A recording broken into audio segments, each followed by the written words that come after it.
JD here, and as you can see, we are back with some league racing action, this time for round 5 of the GASR series, and you can see I've uploaded all my previous rounds. This time we are at Suzuka, which is one of my favourite tracks in the F1 series. I've had a lot of success here. However, so far in this championship, although we've had some, well, the past 2 results, spoiler alert, we've managed to take the win twice in a row, so it's been good. What's not been good has been the qualifying, and that's something I actually put quite a bit of focus on this week, because although I still managed to take the win from making up quite a few positions, I know in this league, the competition, that's not something that's particularly sustainable, so I definitely really focus on what I felt was a really good lap in the qualifying, make sure my time trial was good. Also still focusing on the race pace as well, of course, but yeah, a main emphasis on the qualifying. You can see on those first 2 runs, we were on provisional pole, and I think that's quite important, just for the psychological, for the other drivers, just letting them know that I do have the pace and just to the confidence of myself. So going into this final run, you can see Anton is currently on provisional pole, and Carl, my main championship rival, is having a bit of difficulty in this qualifying, so I really got to try and capitalise on this. So we're going to take you through the lap here, and you'll see keeping it in medium ERS for basically this entire first sector, because I want to save as much battery as possible going down the back straight. And there is no perfect science into how you use the ERS in the qualifying, but for me, I like to use it out the slower speed corners, because if you're already travelling at a high enough speed, you're kind of wasting the battery really. So see, going through this section, I'm still saving the battery. We're going to put it back down to medium for this hairpin, just to save a little bit more. So in the exit of this corner, use a bit of the battery just to build up that momentum, then turn it off quite quickly and save it all for this back straight. And this up here was a pretty nice one. I was quite happy with this. As you can see, Alman has a 27.3, but just trying not to let that distract me, really focusing on what I need to do here. And if you look at the delta, we're about a 10th up, but because we don't get over to the right hand side quickly, you can see we've actually lost half a tenth by just hitting the wrong bumps. That's how essential it is to avoid the bumps in this game. Going into this final chicane, really focusing on a good exit, slow in, fast out. You can see we get a really good exit, hugging it towards the lines, minimise the distance for track and come across the line. That is pole. No, but it's going to be enough, but there's more time in that as well, man. And I quickly realised that that was enough for pole. So starting P1, first pole of the season, you see Carl, my main championship rival, back in 9th, half a second down.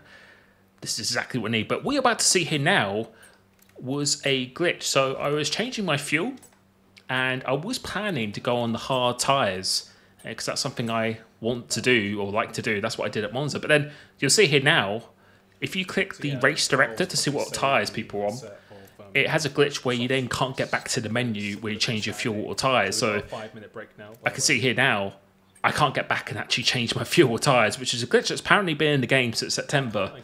And or not September, but for a couple of months now, and they still haven't fixed it. And this is the first time I've encountered it. And I wasn't 100% sure on how much fuel to use. I did do a little bit of race practice, but obviously things can change. So starting on the mediums, which is something I actually didn't want to do. I wanted to start on the hard tyre. And yeah, so we've got 5 lights here, and crucial that we maximise this first hit. So getting a really good start here. My starts in this game have been really good. I'll make sure to short shift into second gear really quickly, let the car settle, then put on the ERS, and just making sure we don't lose many positions, maintaining the position here. And the goal of this first stint is just to get through it, put myself in contention. You can't win it, but you can certainly lose it in the first part of the race. But moving on towards the end of lap 2 here on the mediums, and we're just really managing this race. So I'm not trying to break the DRS or anything at all. I know that's practically going to be impossible. So just trying to manage myself. I was a bit conscious of the fuel, so I didn't want to push too hard with the ERS, because more ERS deployment, more overtake, that's going to use more fuel. So I was actually being quite cautious of that. You can see this guy is going down the inside, so we actually lost 2 positions there, but not that bad for the first part of the race or anything, no panic stations or anything at all. So we're just going to start ourselves in P3, and you can see we've actually got a bit of a gap to myself and the two leaders, and you can see the battery's almost on 100%. So I was kind of really just managing this fuel. Turns out I didn't need to. The fuel I had was absolutely fine, but since I couldn't go back and change it, I was being a little bit overcautious. So I was just trying to not push too much, make sure I get through the first half of the race, because I knew how much fuel I started on, and then once I got through about 27 laps, then I knew if I could really push. So the goal here was just to be conservative this first part of the race, make sure I'm in the lead DRS train, and I know if I'm there, put myself in that position, then I feel pretty confident that we can either win or at least have a really, really good result. But you could just see here now, just trying not to get too close, just protecting the tyres, managing the fuel. See, putting it in no ERS here, so that's something I did quite a lot for this first sector.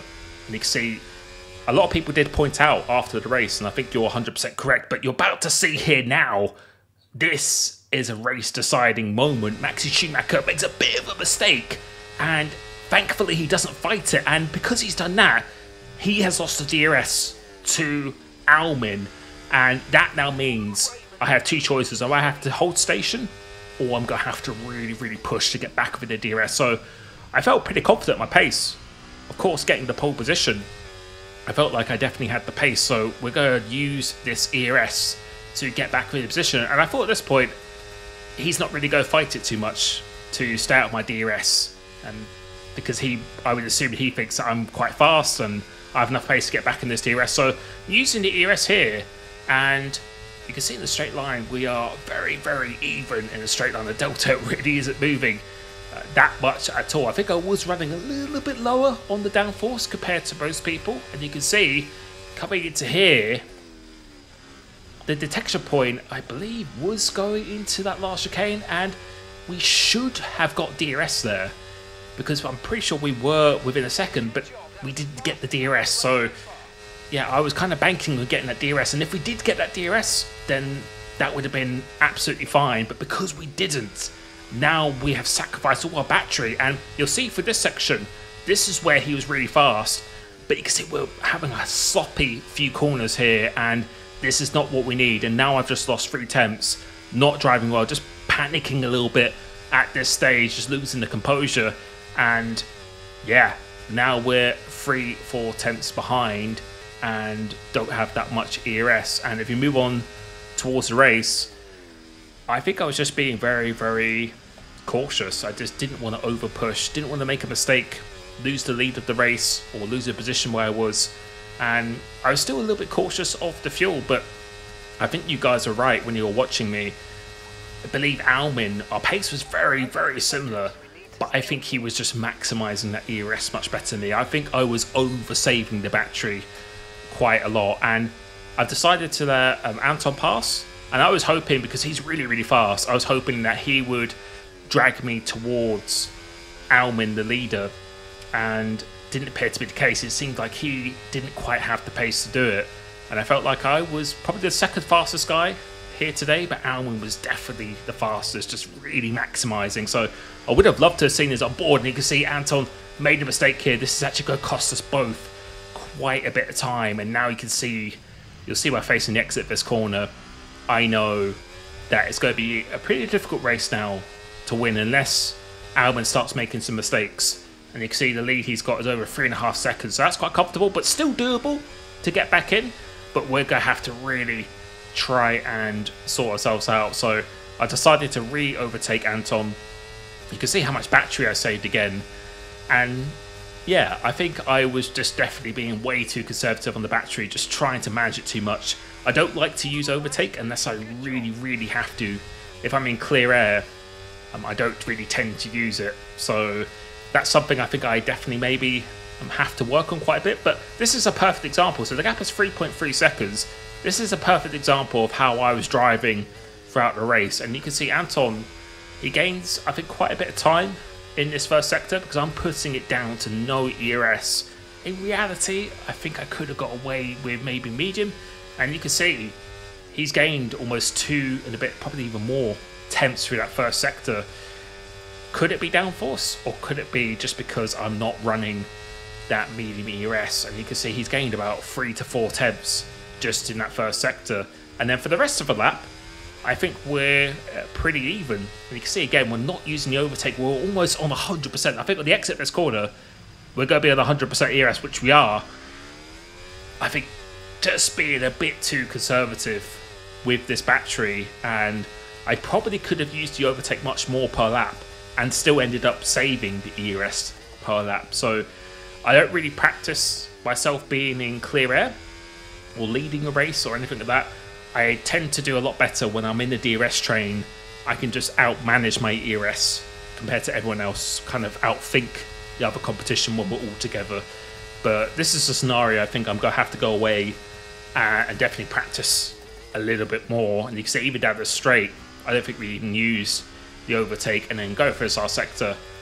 So I think that confirms to me that I think I was running a little bit lower than the downforce, but also I could have just really maximised this ERS much, much more. But coming towards the end of lap 17, see the gap is slowly going up. So it was mainly in that first sector. That's where he was gaining most of the time. And you can see here now, moving on to lap 18 of the race. And we're not going to fight this too hard because the gap is about 4 seconds to lead. So I was just hoping again that maybe Anton could drag me along, and kind of like what we did at Monza when I pitted under the safety car at the end, kind of use each other to drag ourselves on, push us towards the leader. But as you can see, we're not really actually gaining much time. We're actually losing a little bit of time, and then the Red Bull decides to attack me as well. So I didn't really want to be overtaken here, get in the battle that I didn't need to be involved in, and he actually does a pretty good boost. So we're just going to back off here. No point losing our race just because of this. But after a lap or so, again, I felt like I just definitely had more pace than these two guys ahead of me, apart from Alman in the other Red Bull. And you're about to see him go to catch this Red Bull off guard here, use my straight line speed to my advantage, and then plan to overtake Anton down the main pit straight. So I was just trying to think a couple of steps ahead. Almost lost the car going through here. So that was probably more of a risk that I really needed to take. And you can see we've actually lost a little bit of time to Alman the leader, but we're still not halfway through the race, so we still have some time to close in. We might be a lot quicker in the last stint, and this is why I wanted to go on the hard tyre, because the hard tyres probably would have started to come into their own now, and I feel I'll perform much, much better on the hard tyre. So it was annoying that I had that glitch, but as you can see, it started to rain, and after 10 laps, the gap didn't really change that much. He's gained maybe a couple tenths of me in the space of 10 laps. You can see we're actually gapping the guys behind, and I just thought, now I've just got to do something different. If I have any opportunity to win this race, I've just got to do almost the opposite. So he pits and I decide to go for another lap. If I pitted on the same lap, the time would be the same. A lap earlier, he would have actually overcutted me quite a bit. So you can see everyone is pitting behind me, and I just thought I really have nothing to lose. I felt confident enough that I would have enough pace to get into P2, even if I get undercutted. So I thought I'm just going to do something different and let's see what happens. But you can see, yeah, that track was getting a little bit too wet. I started to get closed in on. I was actually lost quite a bit of time to the undercut, so the gamble didn't work there. But I knew if I had the chance to win this race, if I came out 5 seconds behind and the pace that he was showing, I knew I'd have to be driving a perfect race to get back within contention. So yeah, it took a bit of a gamble, didn't work out here. And I'm going to lose second place, I believe, to a couple of guys behind and one guy behind me. Not sure what happened to the other Red Bull, but we come out in P3. See, the gap is now 10 seconds, so we actually lost 5 seconds on the undercut here.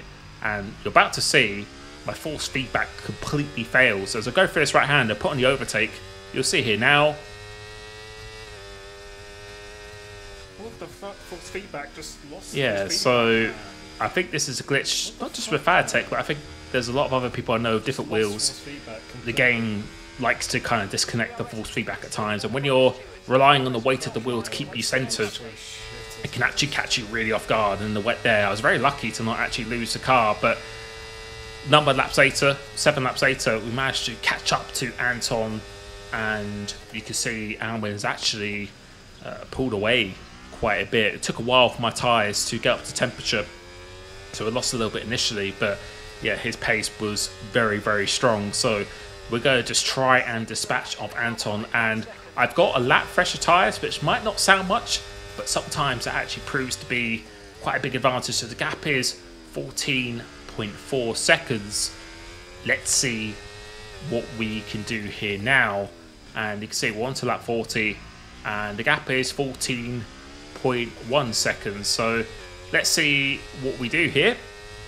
And I knew it was going to be very difficult to win this race, but you never know what can happen if there's a safety car, anything like that. So we're just going to give it our best and let's see what we can do. And yeah, as the laps go by, the gap isn't really changing. So you can see some guys have actually pitted behind me. It's starting to dry out. And again, whatever he does, I'm just going to be doing the opposite. And I tend to like to go for an overcut. So you can see the gap to does the car behind. I'm actually pulling away. So they've pitted before me on the dries. And I'm actually still gapping them. And there's only 9 laps of this race to go. About 7 laps of this race to go very, very shortly. I thought this actual opportunity to maybe... could we actually stay out on the inters? Because the inters actually are normally quite good in the dry conditions. So I did this lap to see if that was the case. But very, very quickly, it became apparent that wasn't the case. But then a virtual safety car comes out. Could this be an actual safety car? This would work perfectly in my favour if it was. So I was really, really hoping that this virtual would turn into an actual safety car. But you're about to see that isn't the case. And yeah, just as I was saying there, I thought maybe the inters might still be the fastest tyre for quite a bit. And maybe could have even got to the end of the race. Because sometimes that's something that has happened in other league races, other people I've watched, where the inters have held such a good pace. Could have maybe made it to the end of the race. But then on the lap I was coming to the pits, you could see the dry tyres were becoming the much, much faster tyre. And unfortunately that did become a full safety car, because then that gap would have been reduced to nothing and we would have had the fresher tyres as well. So was it meant to be here? So we're on our second set of mediums. If it rains, you can actually still use the same dry tyre compounds. You don't have to change the hard or anything like that. So you can see here now, the gap is 17.9 seconds. Carl does the fast lap of the race. So he's made his way from P9 to P3. So he's actually done a really good recovery drive. And he's going to get an extra point for the fastest lap of the race. So coming to the final lap, I actually tried to go for the fastest lap. And you'll see we're going to do a purple middle sector here. But I think I was definitely running a little bit lower on the downforce, because my first sector, that's where I was losing the most amount of time. But you're about to see Almers go across the line. A very, very dominant display, and was really, really impressed by his pace. Coming across the line, coming in P2, we have gained points in the championship once again, which is exactly what we need to do. You can't win every single race, but consistency is key. And yeah, if you watch my live stream back, I was saying here that I was really impressed with Alma's pace, and honestly I think our pace was very, very similar. I believe he was just using that ERS much, much better. Maybe a little bit more downforce as well, but I really believe that he was probably using overtake a lot more than me and really maximising that ERS. But you'll be able to see the standings here. We are right back in this championship. Plenty of races to go. I think there's still 14 rounds to go. Baku next week. That's going to be a pretty entertaining one, pretty challenging one. That's a track that has historically not been a good one for me. So definitely need to get some practice in. I really hope you enjoyed this. Make sure you check out my YouTube member Discord. So if you click that join button, I've uploaded this league race setup. So all the league racing I do, the wins I've been getting here, all my setups are updated within my YouTube member Discord. So if you click that join button, become a YouTube member, then join my Discord. If you want one-to-one coaching with me, visit www.coachlimitless.com, and I will catch you next time. Thank you so much for watching, and I will catch you soon. Peace.